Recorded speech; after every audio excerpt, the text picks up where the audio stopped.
Hello everyone, welcome to JM studies. ఈ వీడియోలో మనం 2024 ఆగస్ట్ నెలకు సంబంధించిన కరెంట్ అఫైర్స్ డిస్కస్ చేద్దాం. వీడియో స్టార్ట్ చేసే ముందు అందరికీ ఒక రిక్వెస్ట్ అండి, ఇంకా ఎవరైనా మన ఛానల్ని సబ్స్క్రైబ్ చేయకపోతే దయచేసి అందరూ కూడా సబ్స్క్రైబ్ చేసుకోండి. అలాగే బెల్ ఐకాన్పై క్లిక్ చేయండి. ఈ వీడియో కానీ మీకు నచ్చినట్లయితే ఒక లైక్ చేయండి. అలాగే ఈ వీడియోపై మీ అభిప్రాయాన్ని కామెంట్ చేయండి. ఓకే, ఫస్ట్ వన్ చూద్దాం. ఇటీవలే శాస్త్రవేత్తలు ఏ గ్రహంపై ద్రవనీటి రిజర్వాయర్ను కనుగొన్నారు? Correct answer Mars. మార్స్ రాతి క్రస్ట్లో పెద్ద మొత్తంలో ద్రవనీరు ఉన్నట్లు ఒక అధ్యయనం కనుగొంది. ఇది గ్రహాన్ని అర్థం చేసుకోవడంలో ప్రధాన పురోగతి. ధృవాల వద్ద తెలిసిన మంచు కంటే అంగారకుడు ఉపరితలంపై ద్రవనీటిని ఇది మొదటి సాక్ష్యము. కాలిఫోర్నియా విశ్వవిద్యాలయానికి చెందిన శాస్త్రవేత్తలచే నేషనల్ అకాడమీ ఆఫ్ సైన్సెస్ యొక్క proceedings liquid water in the Martin mid crust పేరుతో ఈ అధ్యయనం ప్రచురించబడింది. ఈ ఆవిష్కరణ అంగారకుడి నీటి చక్రం, వాతావరణ చరిత్ర మరియు జీవిత సంభావ్యత గురించి జ్ఞానాన్ని పెంచుతుంది. నీరు 10 నుండి 20 కిలోమీటర్ల లోతులో ఉంది. బిలియన్ల సంవత్సరాల క్రితం ఉపరితలం నుండి బయటకు వచ్చిందని నమ్ముతారు. విస్తృతంగా ఉంటే ఈ నీరు అంగారక గ్రహం మీద 1 నుండి 2 కిలోమీటర్ల లోతులో సముద్రాన్ని నింపగలదు. నెక్స్ట్ వన్ చూద్దాం. ఇటీవల ఏ దేశము యూరోపియన్ యూనియన్తో ఆన్లైన్ రాడికలైజేషన్పై కాన్ఫరెన్స్ను సహా హోస్టింగ్ చేస్తుంది? కరెక్ట్ ఆన్సర్ భారతదేశం. యూరోపియన్ యూనియన్లతో ఆన్లైన్ రాడికలైజేషన్పై భారతదేశం సహ హోస్టింగ్ చేస్తుంది. అంతర్జాతీయంగా ఆన్లైన్ రాడికలైజేషన్ను పరిష్కరించాల్సిన అవసరాన్ని ఈ సహకారం నొక్కి చెబుతుంది.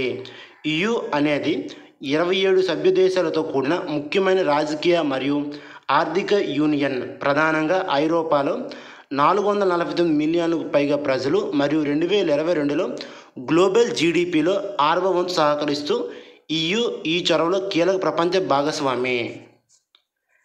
నెక్స్ట్ వన్ చూద్దాం. ఇటీవల వార్తల్లో కనిపించిన స్లో లోరీస్ అంటే ఏమిటి? Correct answer primate. అస్సాంలోని సిమ్లా బాగాన్లోని గ్రామస్తులు అరుదైన మరియు అంతరించిపోతున్న ప్రైమోట్ స్లో లోరీస్ను గుర్తించారు. స్లో లోరీస్లు దక్షిణ మరియు ఆగ్నేయాసియాలలో కనిపించే విషపూరిత ప్రైమోట్స్. ఇవి ఎక్కువగా చెట్లలో నివసిస్తాయి. బెంగాల్ స్లో లోరీస్తో సహా 9 జాతుల స్లో లోరీస్లు ఉన్నాయి. ఇవి IUCN రెడ్ లిస్ట్లో అంతరించిపోతున్నట్లు జాబితా చేయబడింది.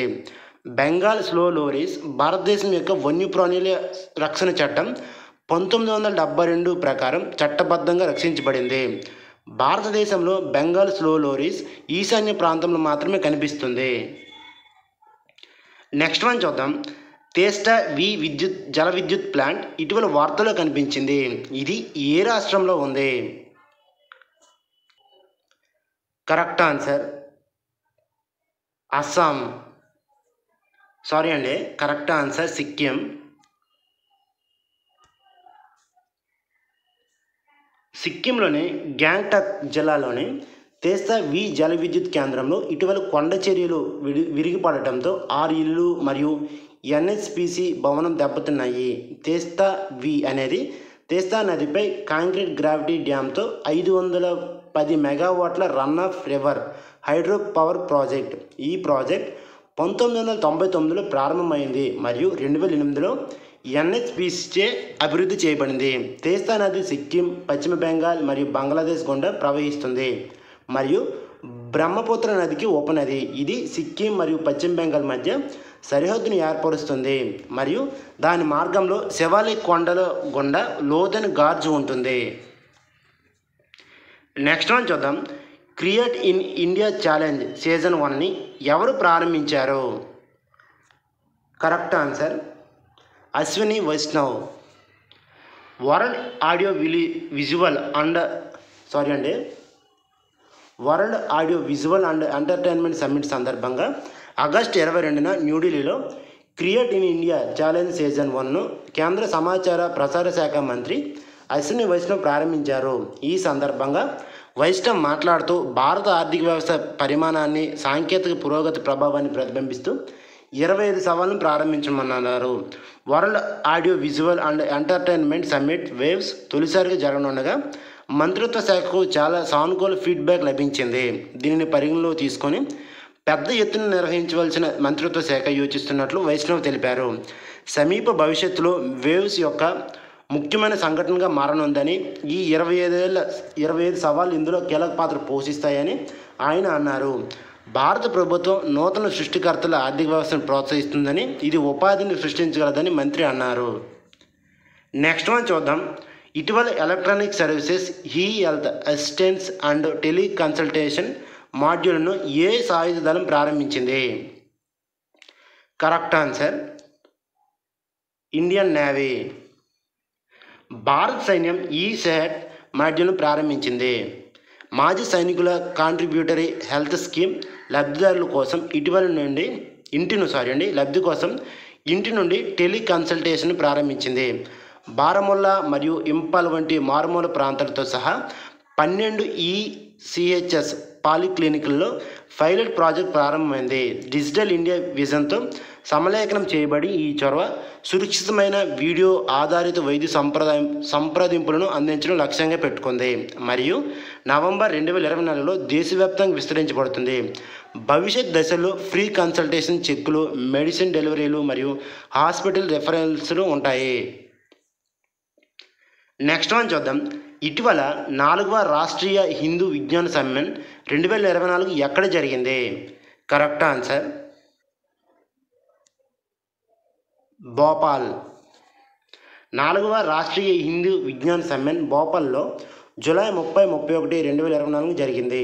హిందీలో సైన్స్ అండ్ టెక్నాలజీ పరిశోధనలకు ప్రోత్సహించడం మరియు హిందీ మాధ్యమం ద్వారా ఈ రంగాలను ప్రాచుర్యంలో తీసుకురావడం ఈ సదస్సు లక్ష్యము. ఇందులో సైన్స్, టెక్నాలజీ, ఆయుర్వేదం, ఇంజనీరింగ్ మరియు సైన్స్ కమ్యూనికేషన్తో సహా వివిధ అంశాలను కవర్ చేసే 6 సెషన్లు ఉన్నాయి. CSIR, NISCPR మరియు స్థానిక విశ్వవిద్యాలయాలతో సహా అనేక సంస్థల సహకారంతో CSIR AMPRI భోపాల్ ద్వారా నిర్వహించబడిన ఈ కార్యక్రమం పరిశోధకులకు హిందీలో వారి పనిని ప్రదర్శించడానికి ఒక వేదికను అందించింది. నెక్స్ట్ వన్ చూద్దాం. BEML లిమిటెడ్తో ఏ సాయుధ దళం అవగాహన ఒప్పందంపై సంతకం చేసింది? Correct answer Indian navy. భారత నౌకాదళం 2024 ఆగస్టు 20న ప్రముఖ డిఫెన్స్ మరియు హెవీ ఇంజనీరింగ్ తయారీదారు BEML లిమిటెడ్ ముఖ్యమైన అవగాహన ఒప్పందంపై సంతకం చేసింది. ఈ వ్యూహాత్మక భాగస్వామ్యం ఢిల్లీలోని నావల్ హెడ్ క్వార్టర్స్లో ముగియడం ద్వారా కీలకమైన ముందడుగు వేసింది. భారత ప్రభుత్వం యొక్క ఆత్మనిర్భర్ భారత్ చొరవకు అనుగుణంగా స్వదేశీ మైరన్ ఇంజనీరింగ్ సామర్థ్యాలను పెంపొందించడం. ఈ సహకారం దేశీయ డిజైన్, డెవలప్మెంట్, తయారీ, టెస్టింగ్ మరియు కీలకమైన సముద్ర పరికరాలు మరియు వ్యవస్థల ఉత్పత్తి పద్ధతులపై దృష్టి సారించి రక్షణ ఉత్పత్తుల స్వావలంబనను పెంపొందించడం ద్వారా విదేశీ ఒరిజినల్ ఎక్విప్మెంట్ తయారీదారులపై ఆధారపడడం తగ్గించడం లక్ష్యంగా పెట్టుకుంది. నెక్స్ట్ వన్ చూద్దాం. ఇటీవల వార్తల్లో చూసిన హుల్లోంగ్ పర్ గిబ్బన్ వన్యప్రాణుల అభయారణ్యం ఏ రాష్ట్రంలో ఉంది? Correct answer Assam. Hollongapar gibbon వన్యప్రాణుల అభయారణ్యంలో చమురు మరియు గ్రాస్ డ్రిల్లింగ్ కోసం కేంద్ర పర్యావరణ మంత్రిత్వ శాఖ ఆమోదం హూలా గిబ్బన్కు మరింత ప్రమాదం కలిగించవచ్చు. అస్సాంలోని జోర్హాట్ జిల్లాలో ఉన్న ఈ శతధారిత అటవీ అభయారణ్యం 1997లో స్థాపించబడింది. అస్సాంలో అత్యంత దట్టమైన గిబ్బన్ జనాభాను కలిగి ఉన్న గిబ్బన్ పేరుతో భారతదేశంలోని ఏకైక అభయారణ్యం ఇది. బోగ్డాయ్ నది దాని సరిహద్దులో సెమీ హైడ్రోఫైటిక్ మొక్కలతో నీటితో నిండిన ప్రాంతాన్ని ఏర్పరుస్తుంది. నెక్స్ట్ వన్ చూద్దాం. ఇటీవల ఇండియన్ కోస్ట్ గార్డ్ ఏ నగరంలో సువిధ సాఫ్ట్వేర్ వెర్షన్ 1.0ని ప్రారంభించింది? Correct answer Jaisalmer. Indian coast guard విశాఖపట్నంలో జరిగిన మొదటి వార్షిక కార్యాచరణ సముద్ర శిక్షణ సదస్సులో కరెక్ట్ ఆన్సర్ విశాఖపట్నం.